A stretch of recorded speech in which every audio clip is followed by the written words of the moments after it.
So normally, this is how I start the podcast with like an icebreaker, especially in this new season, just to like get the guests settled in and everything. So, what would you go for? 2 truths, 1 lie? Yeah. Okay, cool. I'm gonna start because I'm bad at the game. To be fair. So. Sure. Wow. You know, because of the situation earlier, now I have to think of. So earlier I wasn't recording, unfortunately. But a truth. Let's see.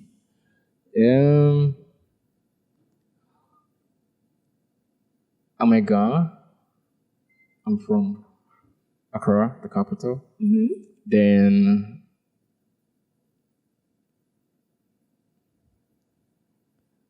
I have a fear of traveling. Like whether by bus or by air. There's a fear. Then what's the last one? What can the last one be?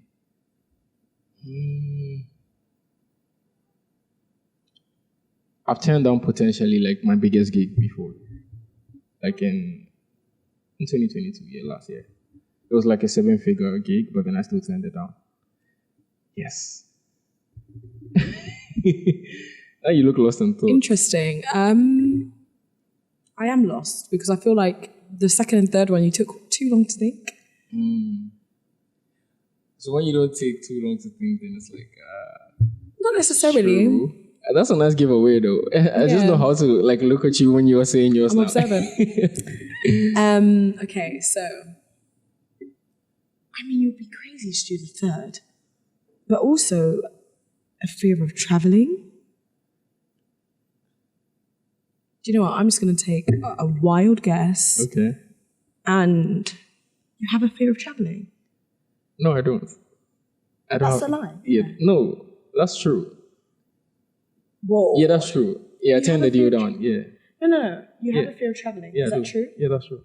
Wow. Yeah. I thought it'd be a lie. No, okay, tell me more quickly about that. About that, I don't know. It's just like a fear. I don't know where I got it from, but then it's like if I have to go on like a long journey, and it's not like people I trust, I really might not go. Okay, fair. Yeah. I hear that. Cool. But that doesn't explain the air bits though, because it's like I've gone before, but it's like if there was another option, I wouldn't go. Fair. Yeah, it's just like that. But yeah, I turned down the deal. Fair. I hear it.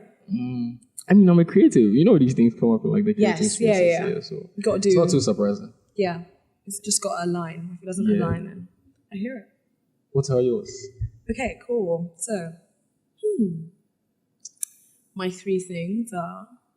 I think I understand why you were surprised at the fear of traveling, because you were traveling. Yes, it's the complete opposite to me. So I'm like, what? Cool. So, 3 things. I used to play the violin. Used to, not anymore. I used to play the recorder, and I used to play the flute. I mean, you should have told me you were doing an instrument version. Flute, violin, recorder. The lie is the recorder. No.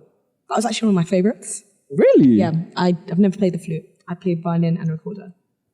Oh, I'd like to see you play the violin. Well, not now. I love to do my nails, and you can't have long nails to do violin. So maybe one day when I'm getting a refill. Yeah, like that's actually very cool. I like that. But yeah, if you don't know who I'm talking to today, I'm talking to Bonita. She's the editor-in-chief at iMullar, doing all the cool stuff you see during the festive in Accra.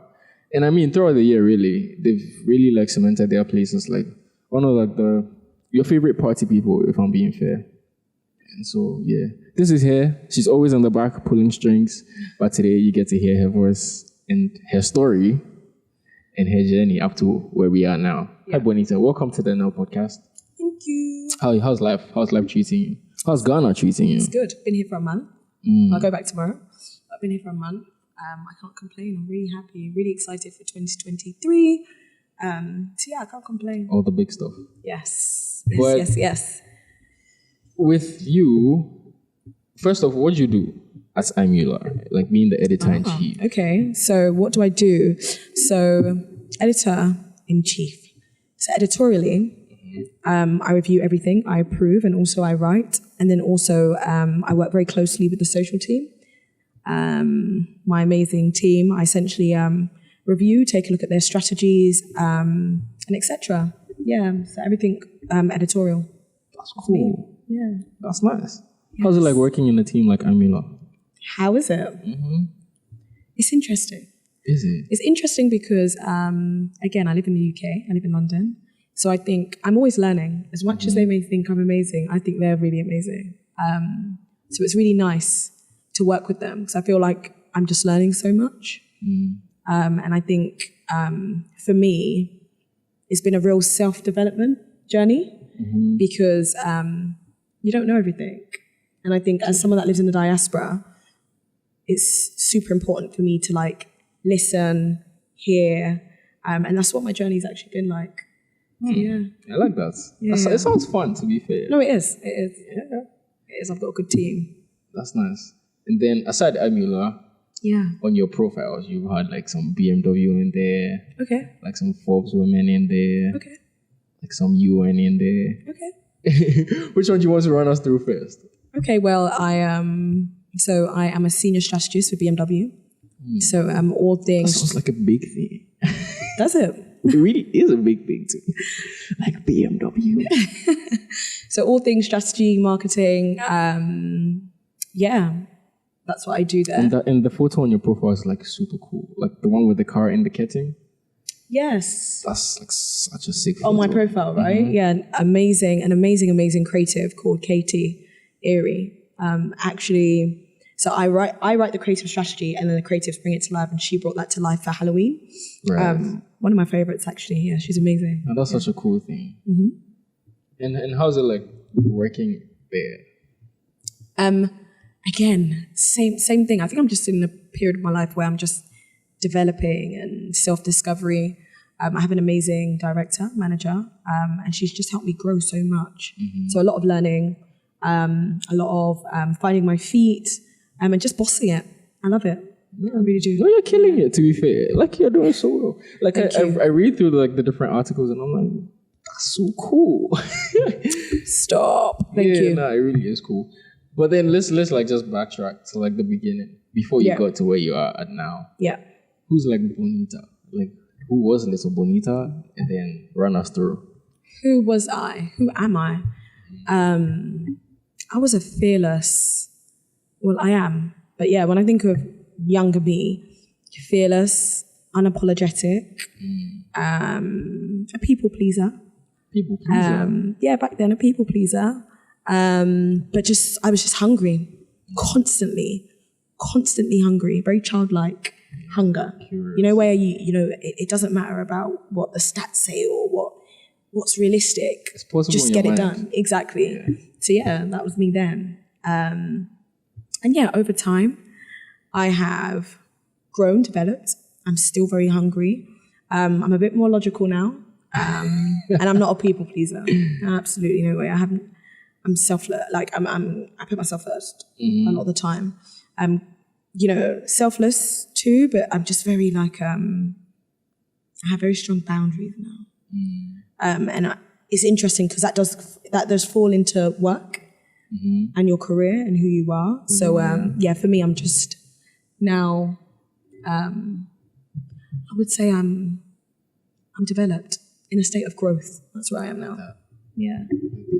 And have you always like seen yourself in the position you're at now?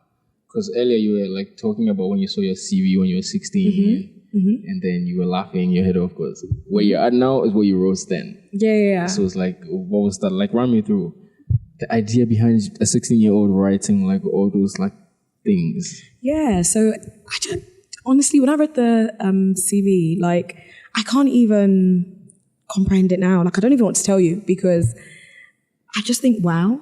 I think I'm in awe of that Bonita. Like I really am. It's crazy thinking about it. Like it just feels surreal. But my toxic trait is we're going there. We're going there. My toxic trait is what's next. Oh. So a part of me doesn't surprise me because when I do things, it's like what's next. I relate to that so much, my goodness. Yeah. Like, my friends hate it. They're like, can you take it in? And I'm like, yeah, what's next? Yeah, that's cool. Yeah. That's not a bad toxic trait to have, to be fair. In a way, I do think it is. Do you know why I say that? What? Even till today, like, that whole 16-year-old thing, until I found the CV, until just now, I've never really taken that in. And that's something I should take in. Yeah. And I haven't. What did you write, to be fair? No, I know we spoke about it earlier, but then, yeah. Yeah, it basically was like my CV. And it was like, you know, I'm what did I say? I said, I'm motivated. I am driven. You know, this is what I look to do in the next couple of years. And obviously I stated what I wrote.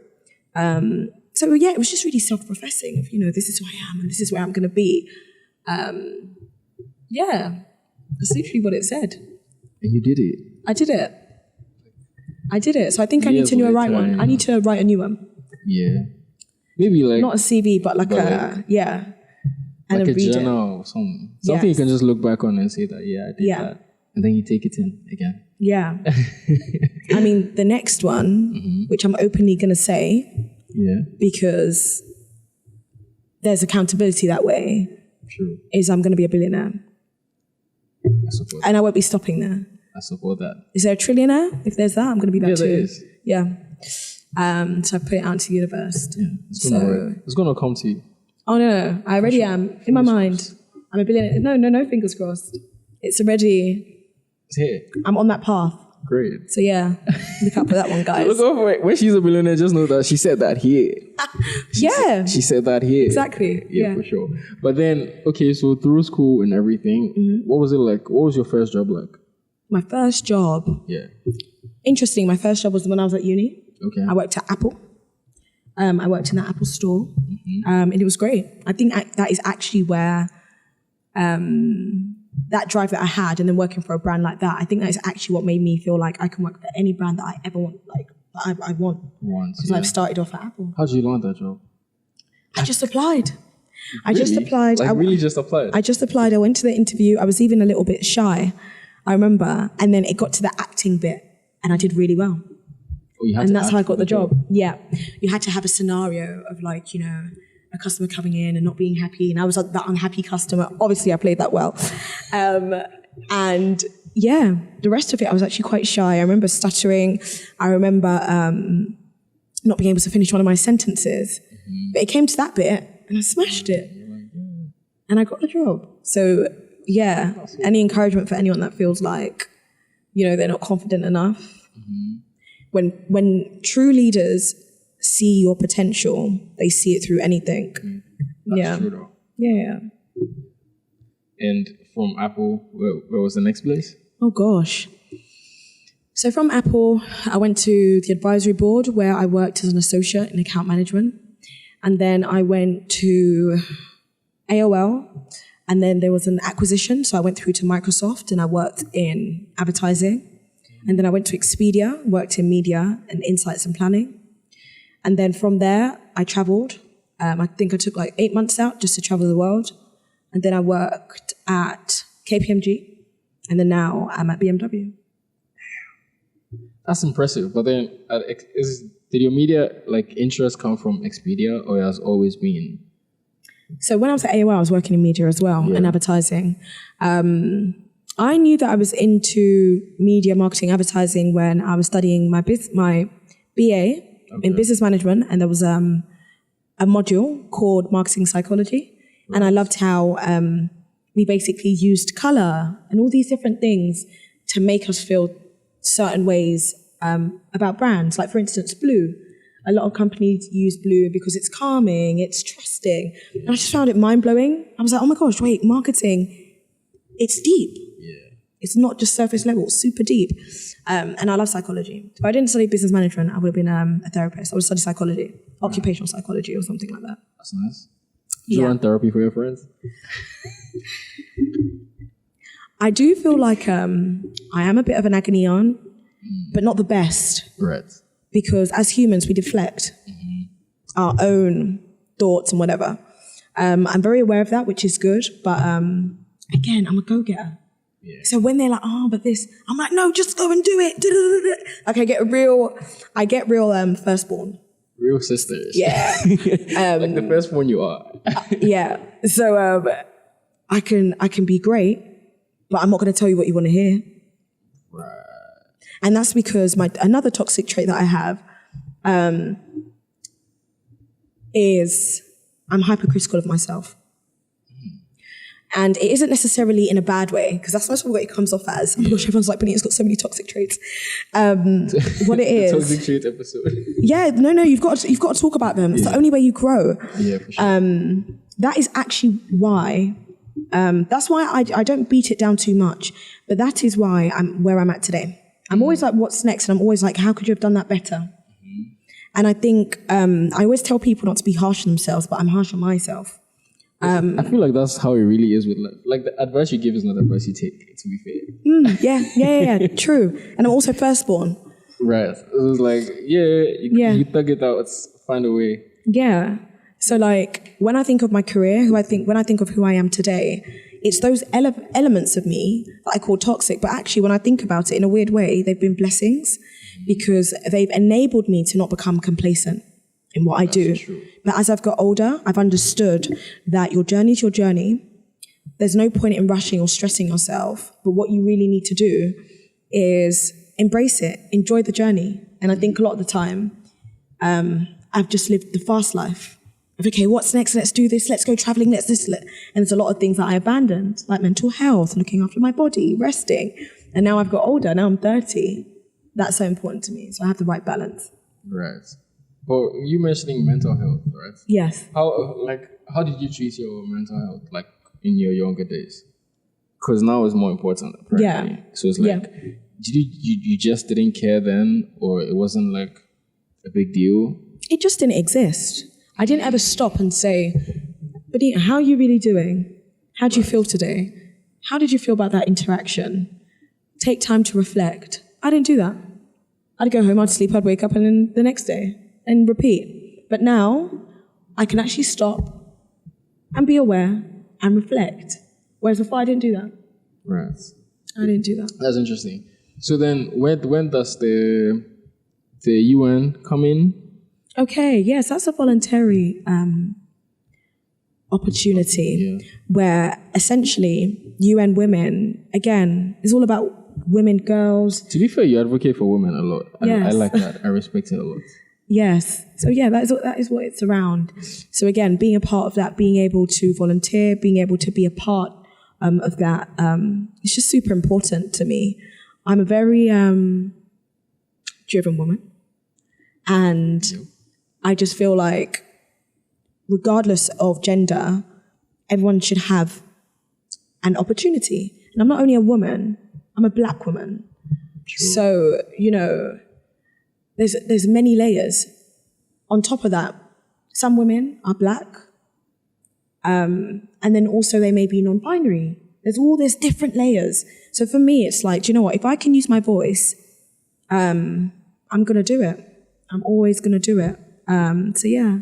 And how has it been, like, working that opportunity? Yeah, no, it's been good. It's been really interesting. Again, I've been learning a lot because I'm like, oh my gosh, like, all of this is happening. You can volunteer, you can do all these different things. So for me, it's been a real learning curve. And I think for me this year, I really want to delve into doing more voluntary work, especially abroad. Yeah. But no, it's been good because, in that sphere, like that ecosystem, they're always sharing like volunteering opportunities. So it's good. It's really, really good. So that's nice. Yeah.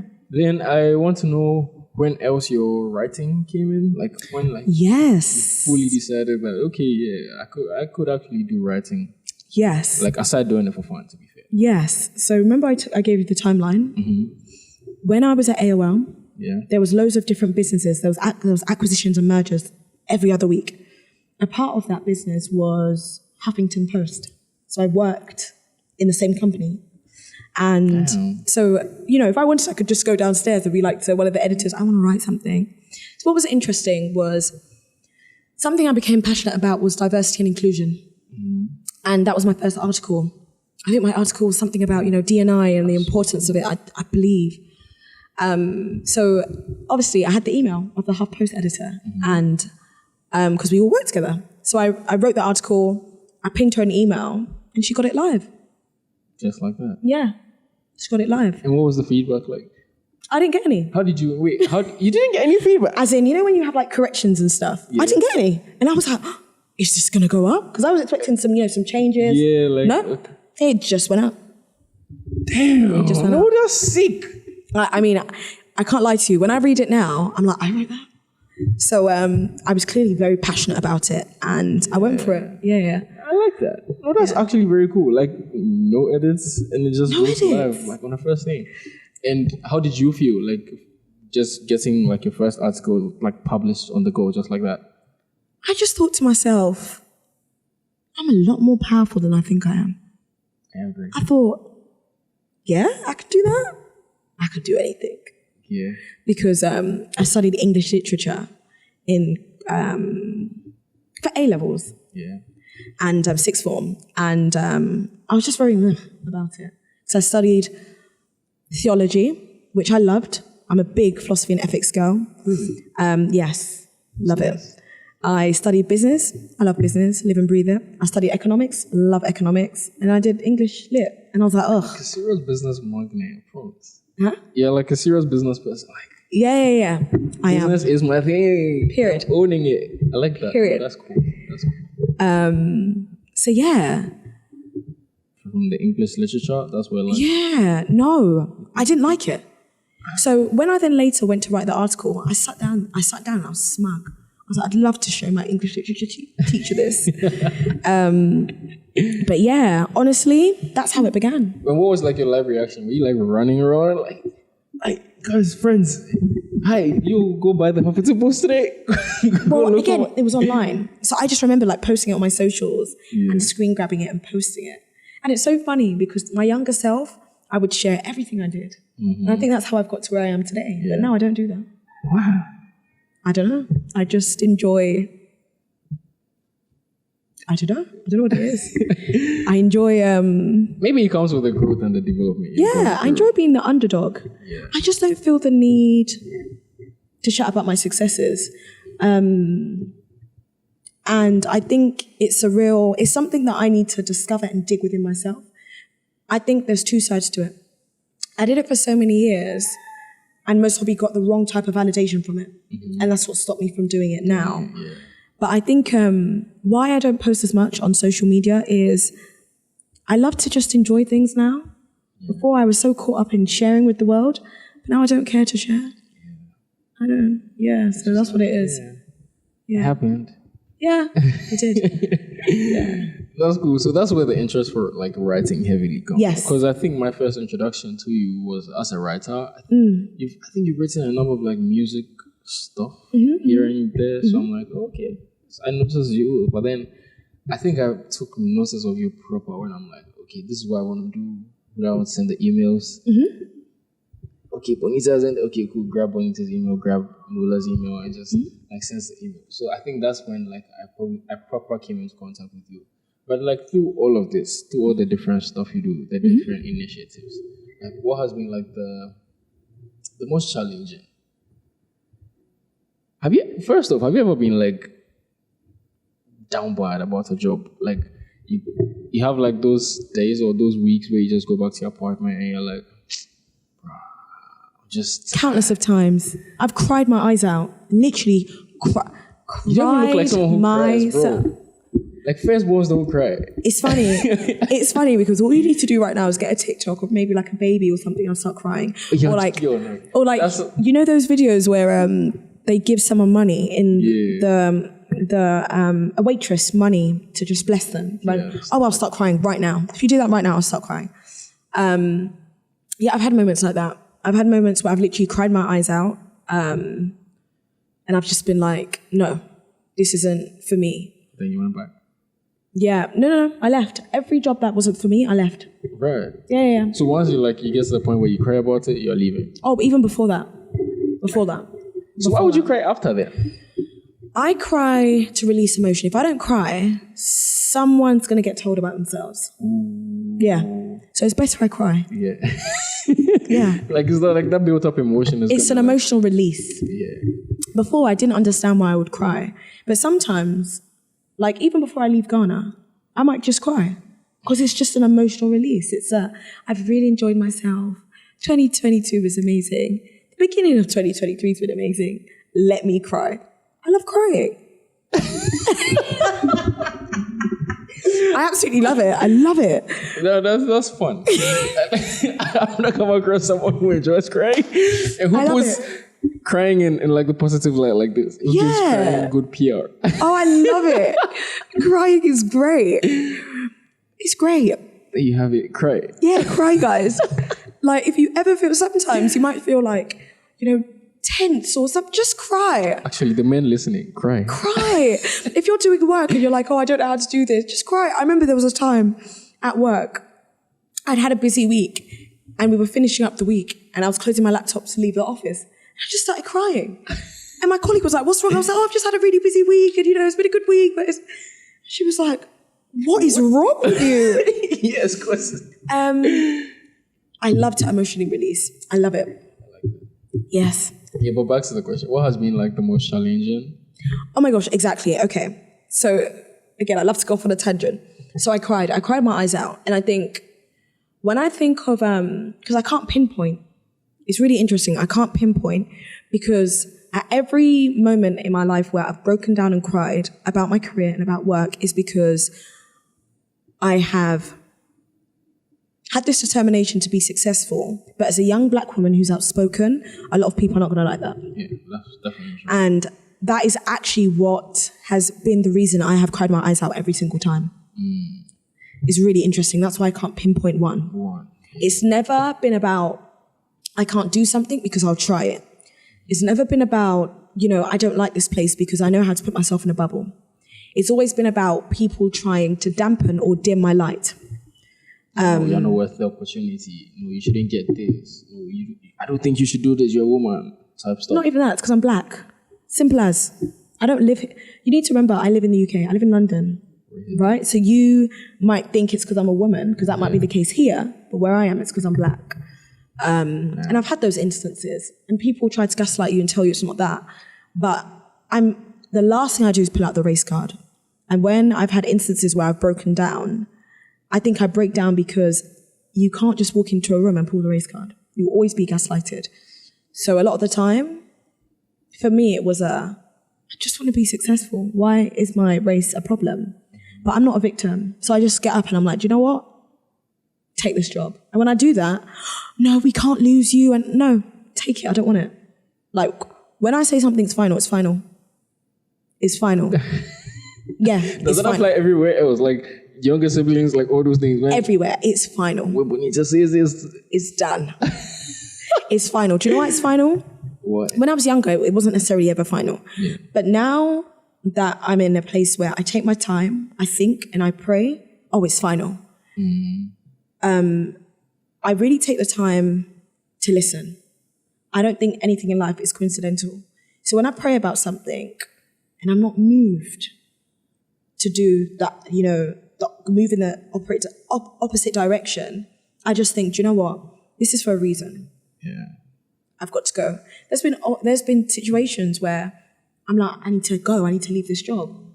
And something's like, no. And I stay. Don't go yet. Yeah. Do you want to say what job that was? No. No. But that's cool though. Yeah. And I also like that because it's like you're tapped into like spiritually in yourself. Yeah. Are you like a very religious person? Yeah, I am. I have been from a very young age, but I don't know what it is. When we would laugh at our parents, because they're just like, so everything's spiritual. But I kid you not, I was laughing at myself the other day. I think I got out of bed and I was like, all right, I'm sit. And I thought, I sound like my mum. Because I would laugh at her. For saying something like that. Right. But then, like, I will sit down, I'll get up and I'll be like, oh God, it's good. And I think, I sound like my mum. So yeah, I have. And I think what it is when you're on a journey of discovery, development, and growing, that's who you call to. And I think in my career, it's interesting because there's all these amazing things people talk about, but they go over my head. sometimes people have to remind me that I've done stuff. Yeah. I'm just like, oh, okay. So now I'm just in a constant state of thanking God for everything. But yeah, I am very spiritual. And that actually comes into my work. I won't lie. Even in the workplace, when I'm in the workplace, when I'm working like with whoever, you know, depending on what they believe in, I feel like I'm always speaking a word. You know, you can motivate people and you can speak life into people without mentioning a religion. True. And that's something that I truly believe is a gift that I've been given. I have this ability to motivate people and engage people. That's so cool. Yeah. I like that for you. Honestly, so far I've enjoyed the conversation. This has been like one of my favorite podcasts. Stop. This is up there. No, because it's like very insightful. And plus, I feel like talking to people older than me kind of like gives perspective to a lot of things. Unfortunately for me, I find myself in a space where I work with a lot of older folks. And I'm the one who would like listen and like, okay, teach me, show me the way type thing. So it's like, yes, it has definitely been one that I've enjoyed. I like it. Thank you. But let's just come back to iMullar real quick, right? Yeah, let's do it. How do people get to work with iMullar? Huh? Yeah. Really? People are like, but they're so... I've had like a conversation with someone who came in to Ghana for like the whole Dirty December stuff. She's like, oh yeah, I went to the party of Throwback. I want to work with them. Like we can pull this off. And I'm like, yeah, that's Bonita, that's Maxwell. Talk to them. I think she ended up talking to Maxwell, but I'm like, for someone else who doesn't, like, how do they reach out to you guys? As you advised, approach us, email us. I don't buy, I promise. Email them. Like, I was super surprised when Bonita at iMullar.com. the email. I do, like, and I do respond. Kidding. I do. If I don't respond, that means you've got bad email etiquette. Fair enough. Yeah, so I do respond. Yeah. No, because I was surprised. Like, I remember calling like my manager, and I'm like, Hans, she replied the email. I might do iMullar sound systems. He's like, wow, that's cool. I mean, because that was like the last place. Do you know what? A tip. Because you know why I responded to your email? Because I remembered your face from Instagram. Oh. So, do you know what? Saying that, but regardless, I myself would have responded because it was probably a good email. When you are trying to reach out to someone, especially an editor that gets 101 emails, you've got to be memorable. So whether it's you're going to connect on social media, do that because I will remember. Yeah. So that's actually why. So that's cool. Yeah. But like she said, email them, send those emails, reach out on social media. I mean, it's not too hard. It can be like the worst is what, okay, we can't do it right now, another time, right? Do you know what? The advice I'm going to give when you reach out to us is be intentional. Yeah. Know what you're saying. Because if you don't know what you're saying, it's going to be hard for me to respond with a response that you require. So even if it's, I'm really interested in iMullar and I want to work with you, that's not enough. If you're not sure of how you're going to work with us, what are your talents? Is it writing? Is it you're into DJing? Tell me. Because then I can say to you, okay, you like DJing. Do you know we have a sound system, which you most probably will do? Or if it's writing, I could be like, oh, okay, we're looking for writers. Or if it's strategy, I could be like, actually, I've got an amazing social team that do strategy. You can join that team. So just be very clear about what you want to bring to iMullar, and then it's easier for me to respond. Yeah. And what has been like your most fun moments working with iMullar? That's like the last question just before we go. My fun moment? Moments. It could be more than one, to be fair. Giving Maxwell a headache. I truly enjoy it. And I hope he watches this. I'm going to clip this. I'll send it to him. Please do. No, truly. So many amazing moments working with my team, developing the team, the frustrations. And I think why the frustrations are even an amazing part of it is we're all learning, we're all challenging each other. But no, all in all, annoying Maxwell. And why that is because he's got this baby and, we're helping him build and develop his baby. No matter how he sees it, it's something he birthed. So I think why I love annoying him is I love seeing his drive for his brand because he doesn't realize, it's the first time he's hearing it. It actually motivates me. But I love to get under his skin because then he switches and he's like, no, I want it like this, this and this. And it's funny because everything that I'm like, oh, Maxwell, I'm not too sure. He will be like, nope, I'm going to do it. And he does it and it's a success. And I love that. Yeah, that's cool. Yeah. That's an incredible working team right there. Like, yeah, that's super cool. Yeah. But just before you leave, drop your socials. I mean, she dropped the email if you were listening. Yeah, so email bonita@iMullar.com and then Instagram, because that's the only thing I have, Bonita That's the only thing you have? Yes, I deleted all other. I found the Twitter and it was like some tech page, like Quack. I'm like, what the hell is this? Yes. Bonita. I've deleted all social media. What? Peace? Peace over everything. I respect that. I'm mindful of what content I consume. And on Instagram, I can control it. I respect that. Yes. Maybe actually. Oh, no, you're a tech head, so no. Yeah. Stay on there. But I honestly appreciate you coming on. No worries. Totally enjoyed this conversation. So did I. When you write it down and you come back to it a couple years later, we'll record again. And I would have completed and achieved everything that I've written. And I would have been talking to like a billionaire by then. Right. Yeah, correct. But yeah, thank you very much for coming on. Thank you for having me on. Podcast and bye-bye.